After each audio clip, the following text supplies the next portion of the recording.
Thank you very much. Very much appreciated.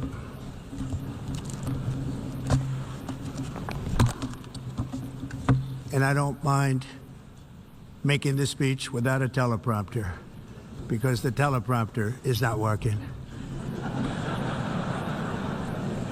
I feel very happy to be up here with you nevertheless, and that way you speak more from the heart. I can only say that whoever's operating this teleprompter is in big trouble.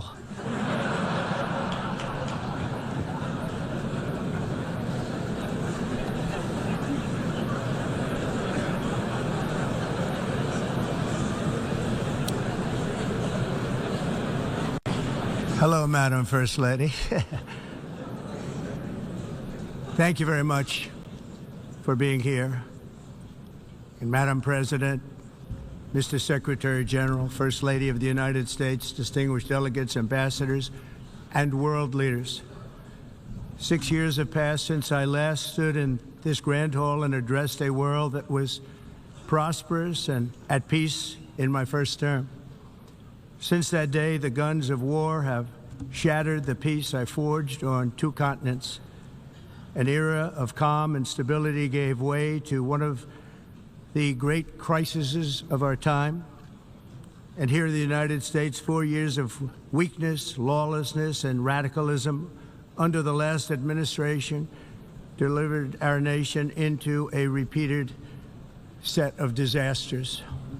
1 year ago, our country was in deep trouble, but today, just 8 months into my administration, we are the hottest country anywhere in the world, and there is no other country even close.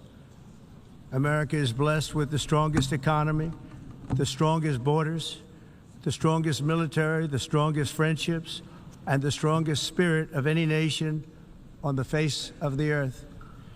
This is indeed the golden age of America. We are rapidly reversing the economic calamity we inherited from the previous administration, including ruinous price increases and record-setting inflation like we've never had before.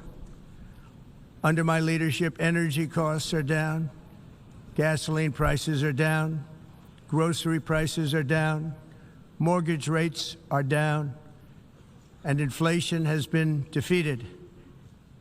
The only thing that's up is the stock market, which just hit a record high. In fact, it hit a record high 48 times in the last short period of time. Growth is surging, manufacturing is booming. The stock market, as I said, is doing better than it's ever done. And all of you in this room benefit by that, almost everybody. And importantly, workers' wages are rising at the fastest pace in more than 60 years. And that's what it's all about, isn't it? In 4 years of President Biden, we had less than $1 trillion of new investment into the United States.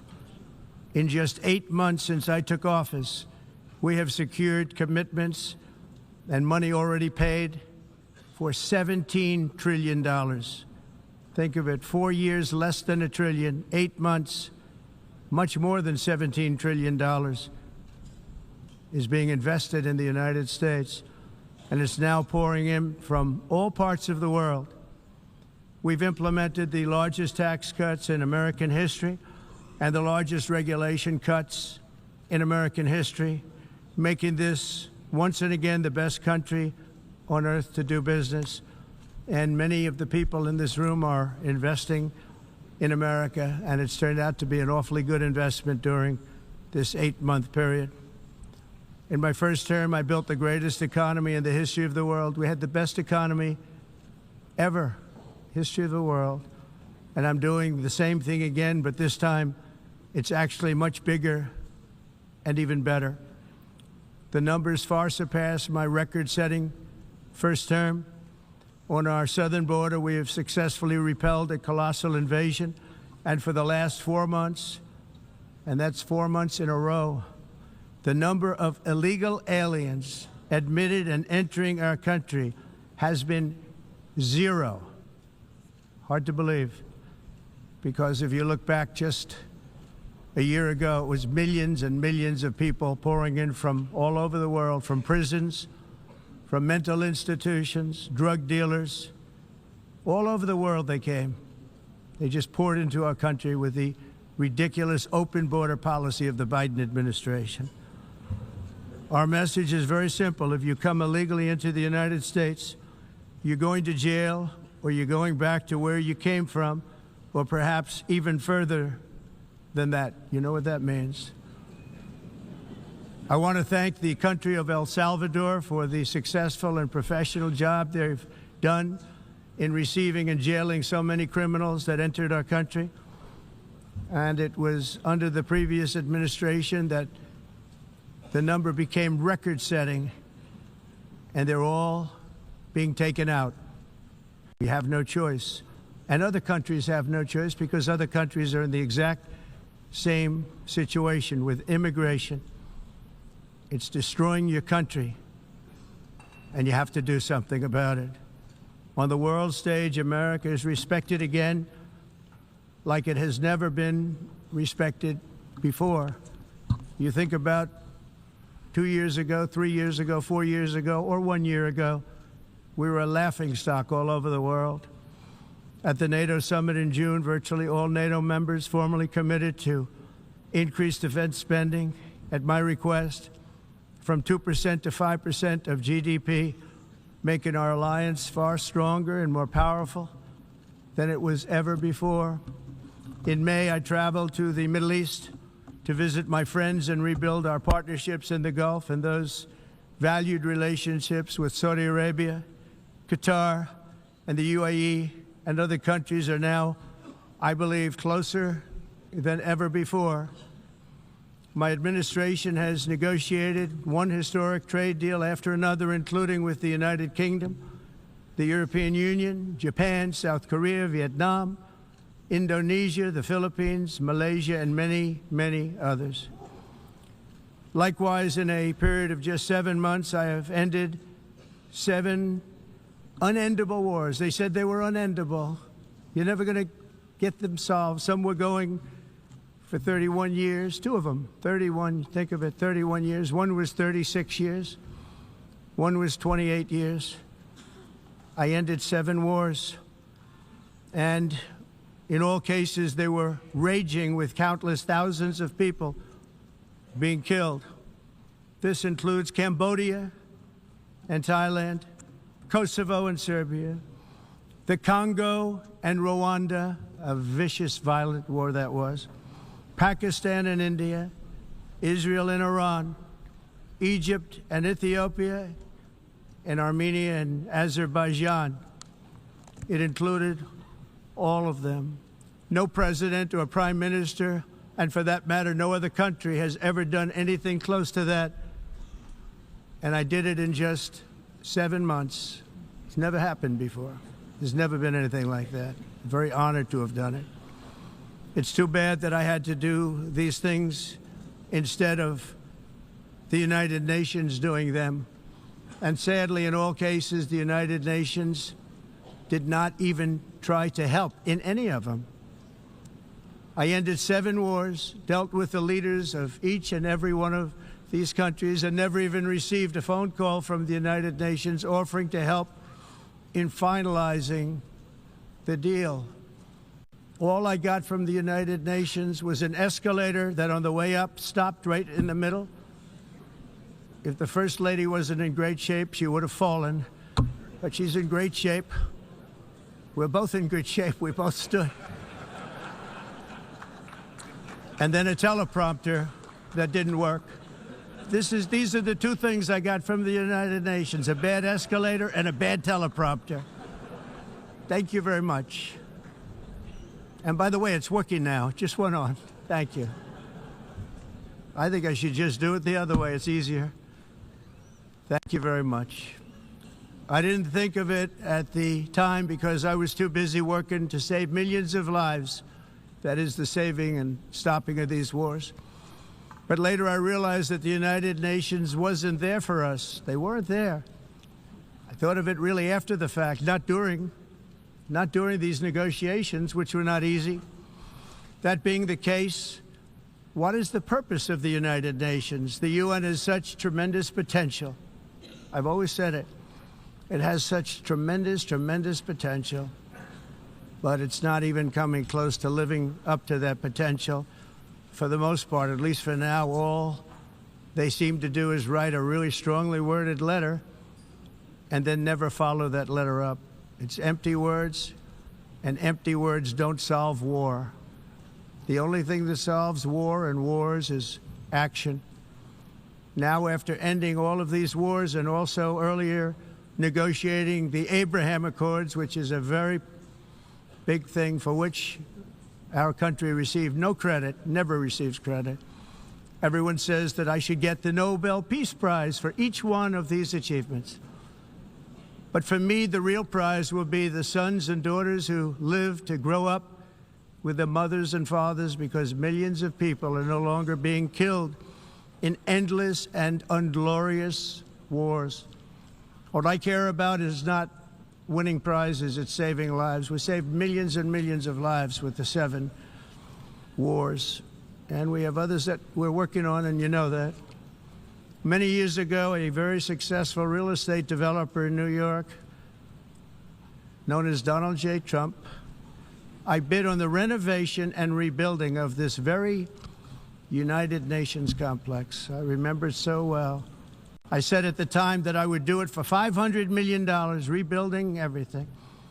It would be beautiful. I used to talk about, I'm going to give you marble floors. They're going to give you terrazzo. I'm going to give you the best of everything. You're going to have mahogany walls. They're going to give you plastic. But they decided to go in another direction, which was much more expensive at the time, and which actually produced a far inferior product. And I realized that they did not know what they were doing when it came to construction, and that their building concepts were so wrong, and the product that they were proposing to build was so bad and so costly. It was going to cost them a fortune. And I said, and wait till you see the overruns. Well, I turned out to be right. They had massive cost overruns and spent between $2 and $4 billion on the building and did not even get the marble floors that I promised them. You walk on terrazzo. Do you notice that? As far as I'm concerned, frankly, looking at the building and getting stuck on the escalator, they still haven't finished the job. They still haven't finished. That was years ago. The project was so corrupt that Congress actually asked me to testify before them on the tremendous waste of money, because it turned out that they had no idea what it was, but they knew it was anywhere between $2 and $4 billion as opposed to $500 million with a guarantee. But they had no idea, and I said it cost much more than $5 billion. Unfortunately, many things in the United Nations are happening just like that, but on an even much bigger scale, much, much bigger. Very sad to see. Whether the UN can manage to play a productive role, I've come here today to offer the hand of American leadership and friendship to any nation in this assembly that is willing to join us in forging a safer, more prosperous world. And it's a world that we'll be much happier with. A dramatically better future is within our reach. But to get there, we must reject the failed approaches of the past and work together to confront some of the greatest threats in history. There is no more serious danger to our planet today than the most powerful and destructive weapons ever devised by man, of which the United States, as you know, has many. Just as I did in my first term, I've made containing these threats a top priority, starting with the nation of Iran. My position is very simple. The world's #1 sponsor of terror can never be allowed to possess the most dangerous weapon. That's why shortly after taking office, I sent the so-called Supreme Leader a letter making a generous offer.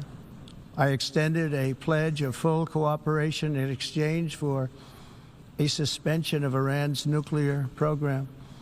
The regime's answer was to continue their constant threats to their neighbors and U.S. interests throughout the region, and some great countries that are right nearby. Today, many of Iran's former military commanders, in fact, I can say almost all of them, are no longer with us. They're dead. And 3 months ago, in Operation Midnight Hammer, 7 American B-2 bombers dropped the 14 30,000-pound each bombs on Iran's key nuclear facilities, totally obliterating everything. No other country on earth could have done what we did. No other country has the equipment to do what we did. We have the greatest weapons on earth. We hate to use them. But we did something that for 22 years people wanted to do. With Iran's nuclear enrichment capacity demolished, I immediately brokered an end to the 12-day war, as it's called, between Israel and Iran, with both sides agreeing to fight no longer.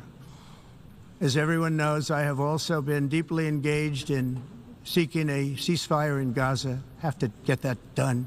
Have to get it done. Unfortunately, Hamas has repeatedly rejected reasonable offers to make peace. We can't forget October 7th, can we? Now, as if to encourage continued conflict, some of this body is seeking to unilaterally recognize a Palestinian state.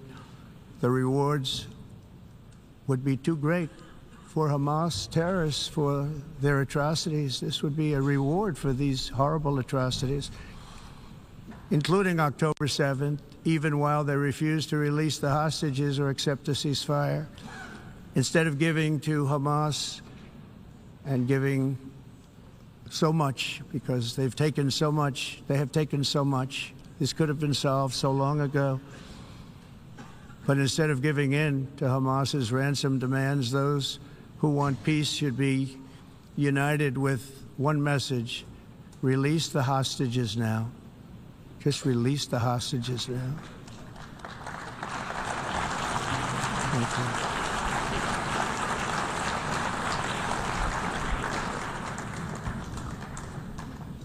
Thank you. As we have got to come together, and we will come together, got to get it done. We have to stop the war in Gaza immediately. We have to stop it. We have to get it done. We have to negotiate, immediately have to negotiate peace. We got to get the hostages back. We want all 20 back. We don't want 2 and 4. As you know, I got, along with Steve Witkoff and others that helped us, Marco Rubio, we got most of them back.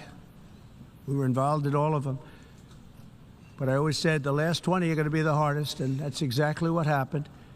We have to get them back now. We don't want to get back 2, and then another 2, and then 1, and then 3.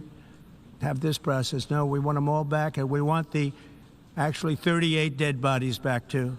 Those parents came to me, and they want them back, and they want them back very quickly and very badly, as though they were alive. They want them. They want them every bit as much as if their son or daughter were alive. I've also been working relentlessly, stopping the killing in Ukraine.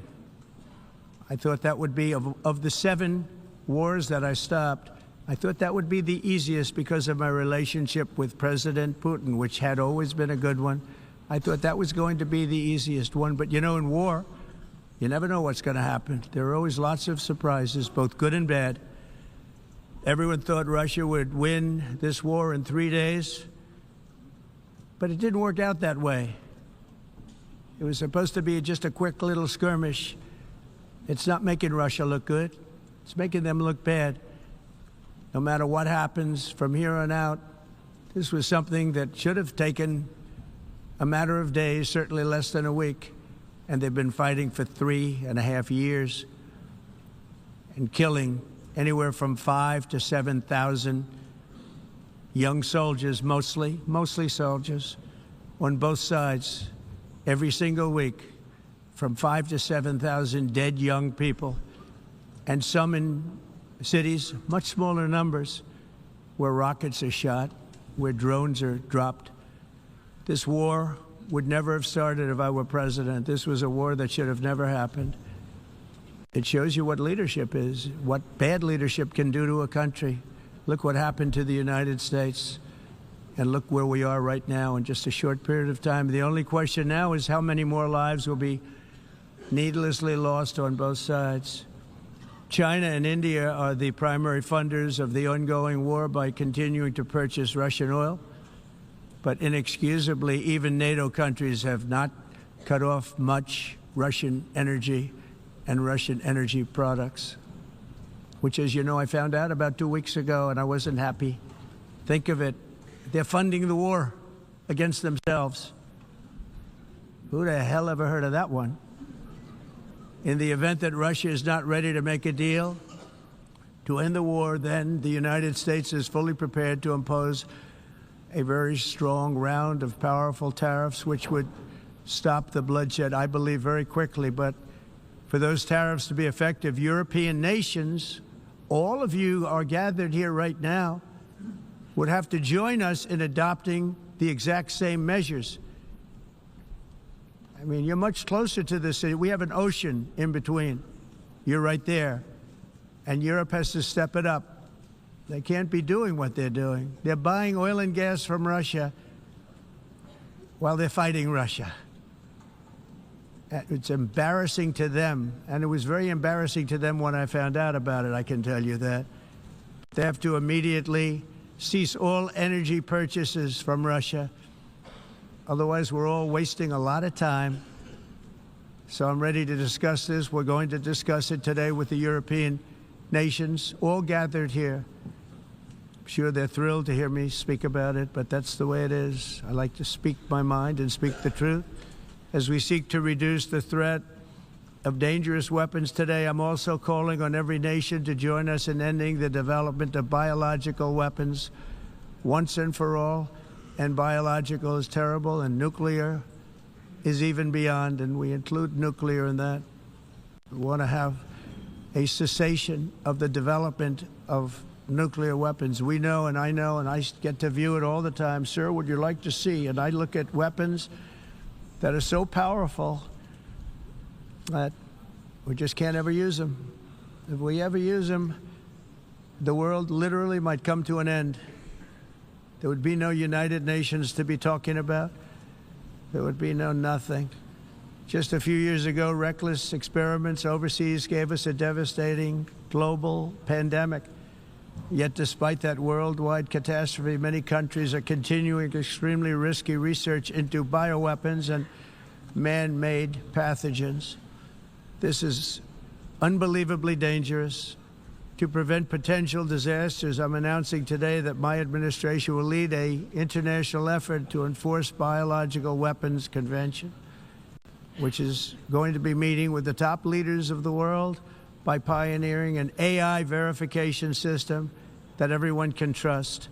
Hopefully, the UN can play a constructive role, and it will also be one of the early projects under AI. Let's see how good it is, because a lot of people are saying it could be one of the great things ever, but it also can be dangerous, but it can be put to tremendous use and tremendous good, and this would be an example of that.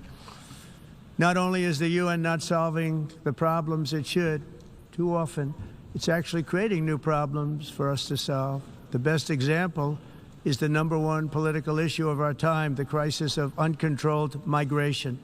It's uncontrolled. Your countries are being ruined. The United Nations is funding an assault on Western countries and their borders. In 2024, the UN budgeted $372 million in cash assistance to support an estimated 624,000 migrants journeying into the United States. Think of that. The UN is supporting people that are illegally coming into the United States, and then we have to get them out.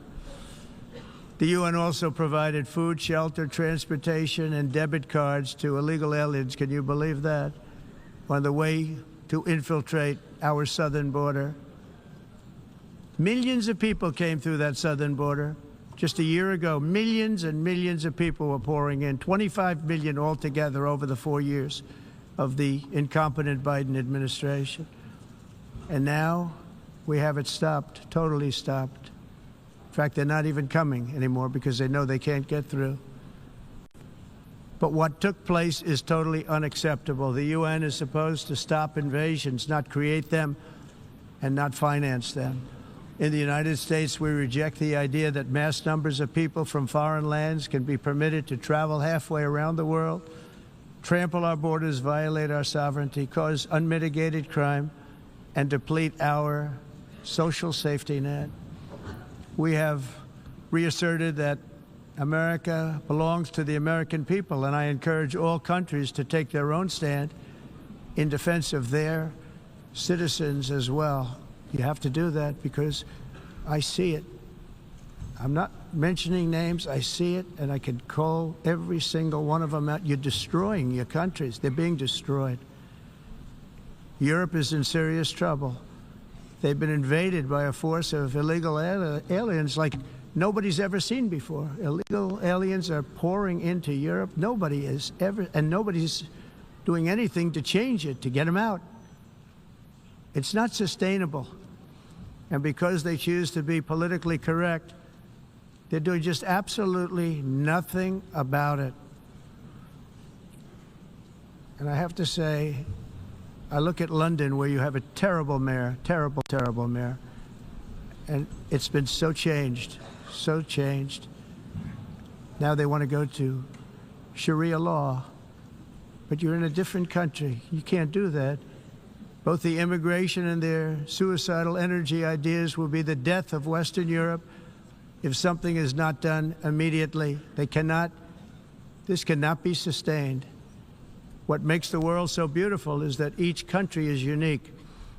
But to stay this way, every sovereign nation must have the right to control their own borders. You have the right to control your borders, as we do now, and to limit the sheer numbers of migrants entering their countries and paid for by the people of that nation that were there and that built that particular nation at the time. They put their blood, sweat, tears, money into that country, and now they're being ruined. Proud nations must be allowed to protect their communities and prevent their societies from being overwhelmed by people they have never seen before, with different customs, religions, with different everything. Where migrants have violated laws, lodged false asylum claims, or claimed refugee status for illegitimate reasons, they should, in many cases, be immediately sent home. And while we will always have a big heart for places and people that are struggling and truly compassionate, answers will be given. We have to solve the problem, and we have to solve it in their countries, not create new problems in our countries. And we are very helpful to a lot of countries that are just not able to send their people anymore. They used to send them to us in caravans of 25,000, 30,000 people each. These massive caravans of people pouring into our country, totally unchecked and unvetted. But not anymore. According to the Council of Europe, in 2024, almost 50% of inmates in German prisons were foreign nationals or migrants. In Austria, the number was 53% of the people in prisons were from places that weren't from where they are now. In Greece, the number was 54%, and in Switzerland, beautiful Switzerland, 72% of the people in prisons are from outside of Switzerland. When your prisons are filled with so-called asylum seekers who repaid kindness, and that's what they did, they repaid kindness with crime, it's time to end the failed experiment of open borders. You have to end it now. See, I can tell you, I'm really good at this stuff. Your countries are going to hell. In America, we've taken bold action to swiftly shut down uncontrolled migration. Once we started detaining and deporting everyone who crossed the border and removing illegal aliens from the United States, they simply stopped coming. They're not coming anymore. We're getting a lot of credit, but they're not coming anymore.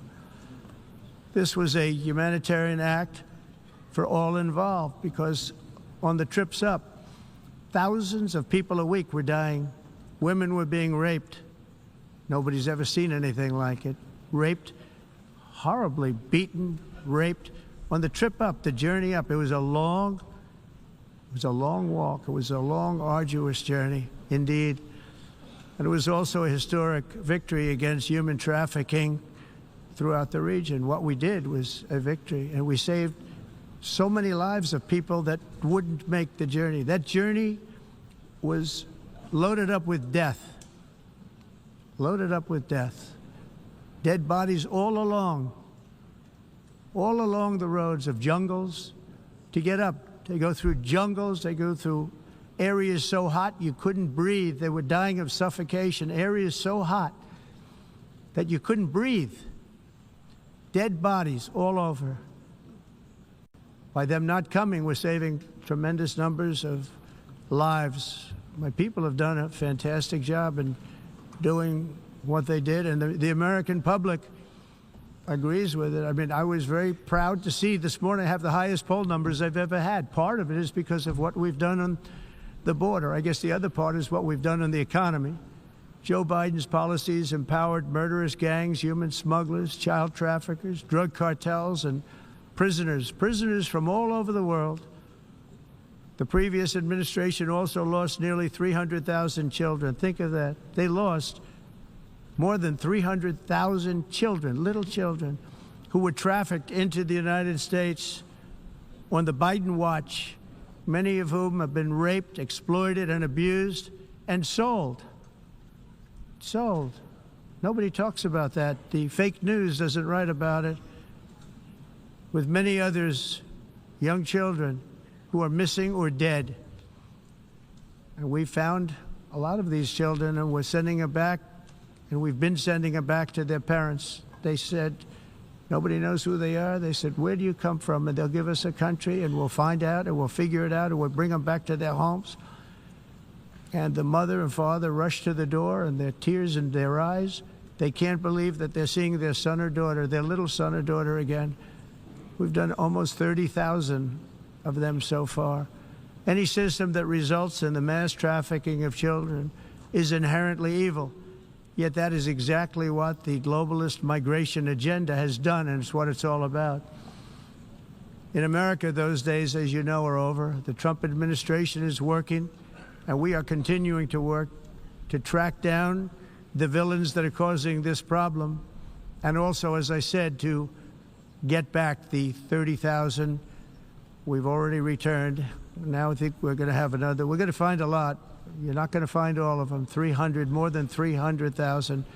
They're lost or they're dead. They're lost or they're dead because of the animals that did this.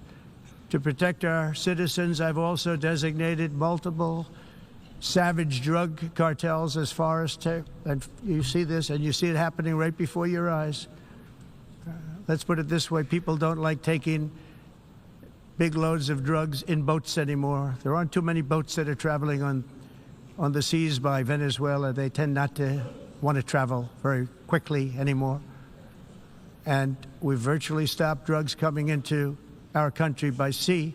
We call them the water drugs. They kill hundreds of thousands of people. I've also designated multiple savage drug cartels as far as foreign terrorist organizations, along with two bloodthirsty transnational gangs, probably the worst gangs anywhere in the world, MS-13 and Tren de Aragua. Tren de Aragua is from Venezuela, by the way. Such organizations torture, maim, mutilate, and murder with impunity. They're the enemies of all humanity. For this reason, we've recently begun using the supreme power of the United States military to destroy Venezuelan terrorists and trafficking networks led by Nicolas Maduro. To every terrorist thug smuggling poisonous drugs into the United States of America, please be warned that we will blow you out of existence. That's what we're doing. We have no choice. Can't let it happen. They're destroying. I believe we lost 300,000 people last year to drugs, 300,000. Fentanyl and other drugs. Each boat that we sink carries drugs that would kill more than 25,000 Americans. We will not let that happen. Energy is another area where the United States is now thriving like never before. We're getting rid of the falsely named renewables. By the way, they're a joke. They don't work. They're too expensive. They're not strong enough to fire up the plants that you need to make your country great. The wind doesn't blow. Those big windmills are so pathetic and so bad, so expensive to operate. And they have to be rebuilt all the time, and they start to rust and rot most expensive energy ever conceived, and it's actually energy. You're supposed to make money with energy, not lose money. You lose money, the governments have to subsidize. You can't put them out without massive subsidies. And most of them are built in China, and I give China a lot of credit. They build them, but they very few wind farms. So why is it that they build them and they send them all over the world, but they barely use them? You know what they use? Coal. They use gas. They use almost anything, but they don't like wind. But they sure as hell like selling the windmills. Europe, on the other hand, has a long way to go, with many countries being on the brink of destruction because of the green energy agenda. And I give a lot of credit to Germany.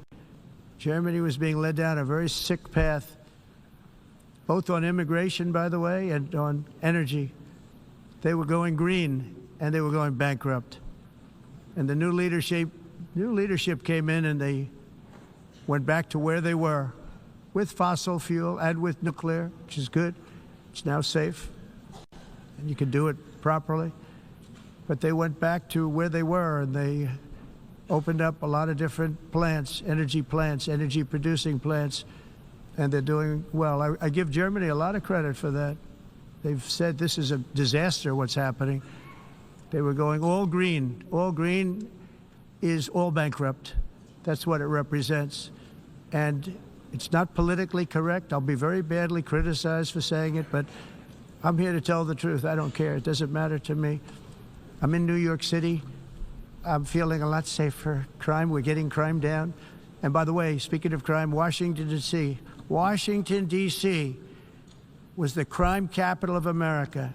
Now it's after 12 days, it's a totally safe city. Everyone's going out to dinner. They're going out to restaurants. Your wife can walk down the middle of the street with or without you. Nothing's going to happen. My people have done a fantastic job. And yes, I called in the National Guard, and the National Guard took care of business, and they weren't politically correct, but they took care of business. We got 1,700 career criminals out, brought them back to where they came from, the countries where they came from, or put them in jails. Washington, D.C. is now a totally safe city again, and I welcome you to come. In fact, we'll have dinner together at a local restaurant, and we'll be able to walk. We don't have to go by an armor-plated vehicle. We'll walk right over there from the White House. They've given up their powerful edge, a lot of the countries that we're talking about, in oil and gas, such as essentially closing the great North Sea oil. Oh, the North Sea, I know it so well. Aberdeen was the oil capital of Europe, and there's tremendous oil that hasn't been found in the North Sea. Tremendous oil. And I was with the Prime Minister I respect and like a lot, and I said, you're sitting with the greatest asset. They essentially closed it by making it so highly taxed that no developer, no oil company can go there. They have tremendous oil left, and more importantly, they have tremendous oil that hasn't even been found yet. And what a tremendous asset for the United Kingdom. And I hope the Prime Minister is listening, because I told it to him 3 days in a row. That's all he heard. North Sea oil, North Sea, because I want to see them do well. I want to stop seeing them ruining that beautiful Scottish and English countryside with windmills and massive solar panels that go 7 miles by 7 miles, taking away farmland. But we're not letting this happen in America. In 1982, the executive director of the United Nations Environmental Program predicted that by the year 2000, climate change would cause a global catastrophe. He said that it will be irreversible, as any nuclear holocaust would be. This is what they said at the United Nations. What happened? Here we are. Another UN official stated in 1989 that within a decade, entire nations could be wiped off the map by global warming. Not happening. You know, it used to be global cooling. If you look back years ago in the 1920s and the 1930s, they said, global cooling will kill the world. We have to do something. Then they said global warming will kill the world, but then it started getting cooler, so now they could just call it climate change, because that way they can't miss. It's climate change, because if it goes higher or lower, whatever the hell happens, there's climate change. It's the greatest con job ever perpetrated on the world, in my opinion. Climate change, no matter what happens, you're involved in that. No more global warming, no more global cooling. All of these predictions made by the United Nations and many others, often for bad reasons, were wrong. They were made by stupid people that have cost their countries fortunes and given those same countries no chance for success.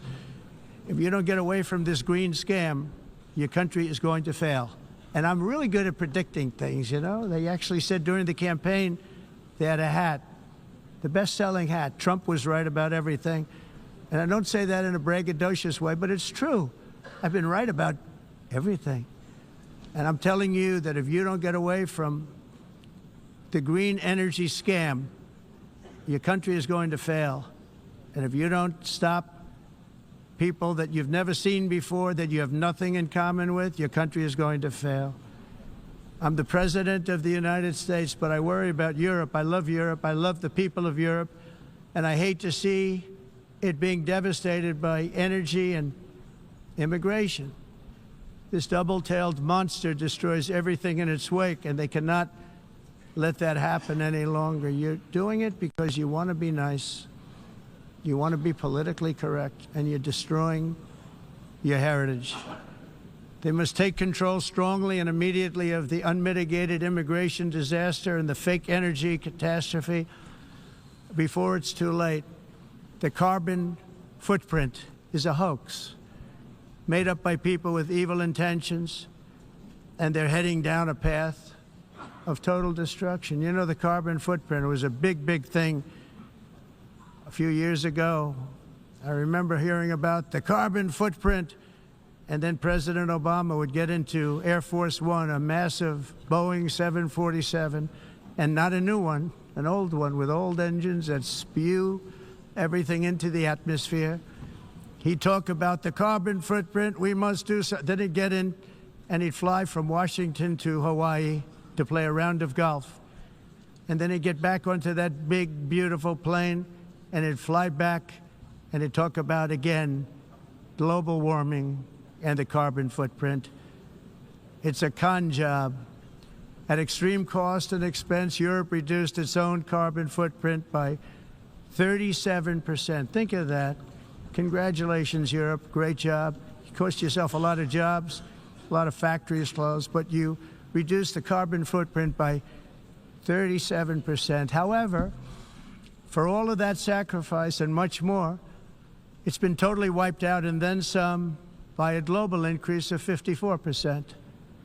Much of it coming from China and other countries that are thriving around China, which now produces more CO2 than all the other developed nations in the world.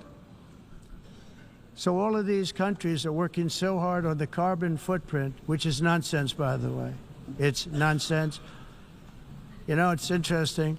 In the United States, we have still radicalized environmentalists, and they want the factories to stop. Everything should stop. No more cows. We don't want cows anymore. I guess they want to kill all the cows. They want to do things that are just unbelievable, and you have it too.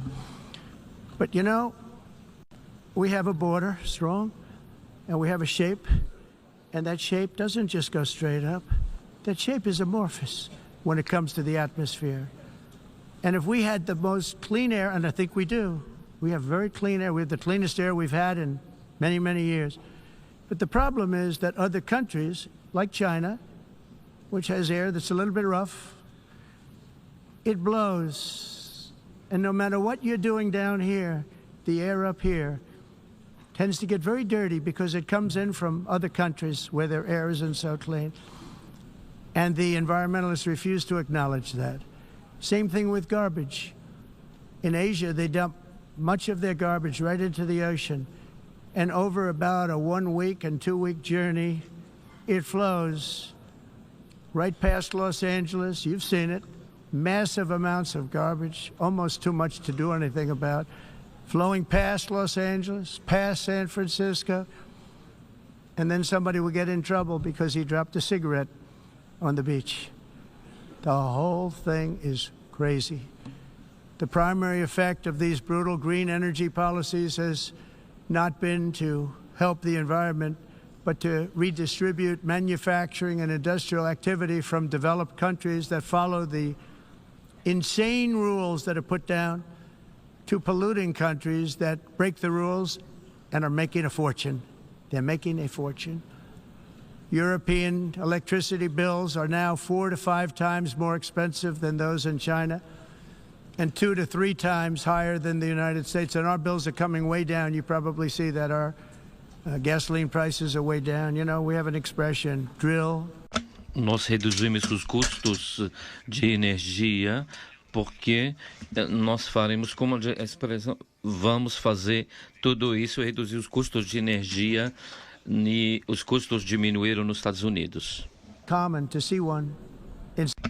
Por exemplo, se você olhar Electric costs nos países em approximately faturas de energia, 100 heat-related deaths. nós não mas nós nos Estados Unidos conseguimos usar eles e evitar aumento da temperatura, porque é muito caro também usar nada e ninguém usa Pretending to stop the global tudo isso hoax. The como a of asking mudança. industrialized nations, Esse agenda mundialista não tem nenhum sentido. entire societies must be rejected. All right, so it does sound as though that feed of President Trump that is being provided by the United Nations is now switching between several languages for some reason. We are trying to get it from another source, so we are going to try it from this one. This is Reuters, to see if that does fix the problem. The global warming hoax.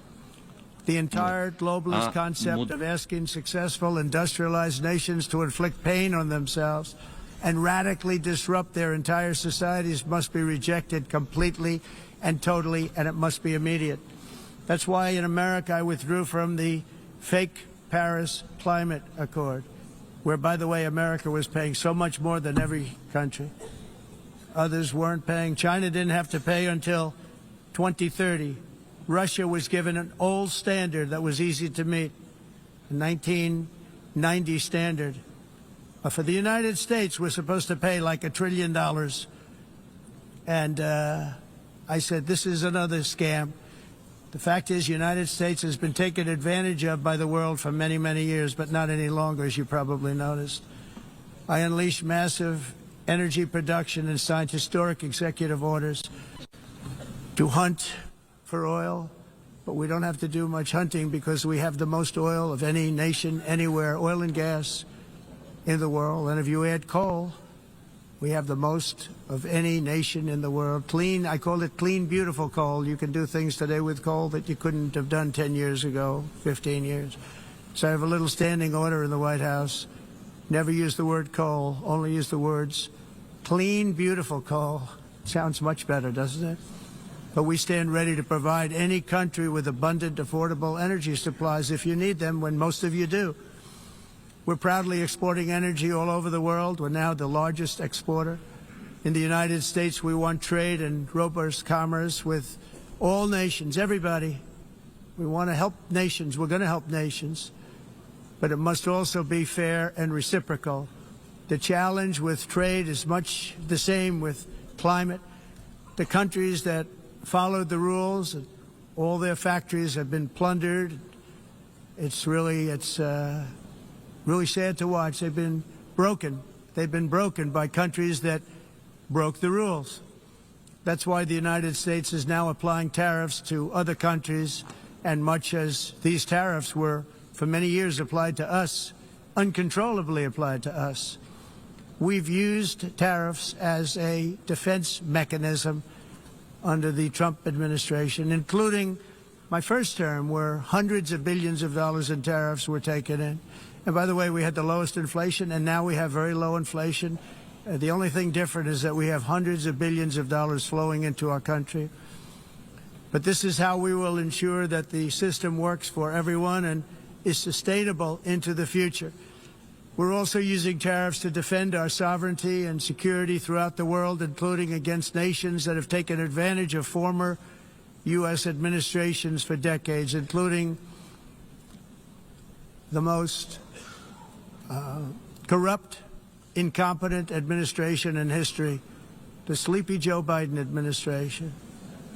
Brazil now faces major tariffs in response to its unprecedented efforts to interfere in the rights and freedoms of our American citizens and others, with censorship, repression, weaponization, judicial corruption, and targeting of political critics in the United States. I have a little problem saying this because I must tell you, I was walking in and the leader of Brazil was walking out. We saw him and I saw him, he saw me, and we embraced. And then I'm saying, can you believe I'm going to be saying this in just 2 minutes? We actually agreed that we would meet next week. We didn't have much time to talk, like about 20 seconds. They were in retrospect, I'm glad I waited because this thing didn't work out too well. But we did talk. We had a good talk, and we agreed to meet next week, if that's of interest. But he seemed like a very nice man, actually. He liked me, I liked him. But if you, and I only do business with people I like. When I don't like them, I don't like them.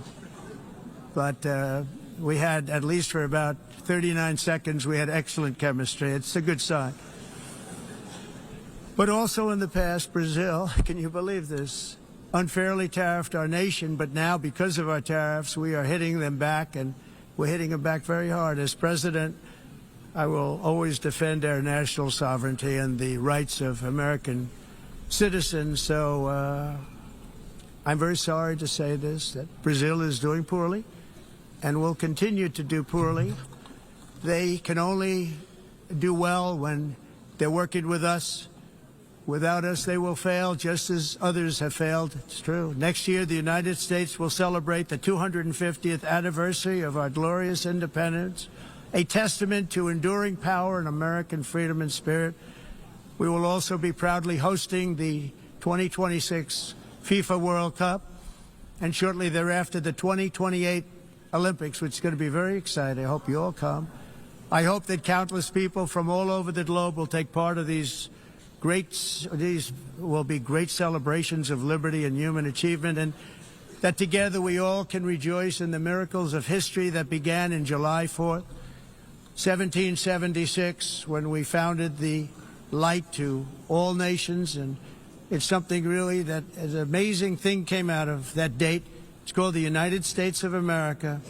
In honor of this momentous anniversary, I hope that all countries who find inspiration in our example will join us in renewing our commitment, values, and those values, really, that we hold so dear. Together, let us defend free speech and free expression. Let us protect religious liberty, including for the most persecuted religion on the planet today. It's called Christianity. And let us safeguard our sovereignty and cherish qualities that have made each of our nations so special, incredible, and extraordinary. In closing, I just want to repeat that immigration and the high cost of so-called green renewable energy is destroying a large part of the free world and a large part of our planet. Countries that cherish freedom are fading fast because of their policies on these two subjects. You need strong borders and traditional energy sources if you are going to be great again. Whether you have come from north or south, east or west, near or far, every leader in this beautiful hall today represents a rich culture, a noble history, and a proud heritage that makes each nation majestic and unique, unlike anything else in human history or any other place on the face of the earth. From London to Lima, from Rome to Athens, from Paris to Seoul, from Cairo to Tokyo and Amsterdam to right here in New York City, we stand on the shoulders of the leaders and legends, generals and giants, heroes and titans who won and built our beloved nations, all of our nations, with their own courage, strength, spirit, and skill. Our ancestors climbed mountains, conquered oceans, crossed deserts, and trekked over wide open plains. They charged into thunderous battles, plunged into grave dangers, and they were soldiers and farmers and workers and warriors and explorers and patriots. They built towns into cities, tribes into kingdoms, ideas into industries, and small islands into mighty empires. You're a part of all of that. They were champions for their people who never gave up and who never, ever gave in. Their values defined our national identities. Their visions forged our magnificent destiny. Everybody in this room is a part of it in your own way. Each of us inherits the deeds and the myths, the triumphs, the legacies of our own heroes and founders who so bravely showed us the way. Our ancestors gave everything for homelands that they defended with pride, with sweat, with blood, with life, and with death. Now the righteous task of protecting the nations that they built belongs to each and every one of us. So together let us uphold our sacred duty to our people and to our citizens. Let us protect their borders, ensure their safety, preserve their cultures, treasure, and traditions, and fight, fight, fight for their precious dreams and their cherished freedoms. And in friendship and really a beautiful vision, let us all work together to build a bright, beautiful planet, a planet that we all share, a planet of peace and a world that is richer, better, and more beautiful than ever before. That can happen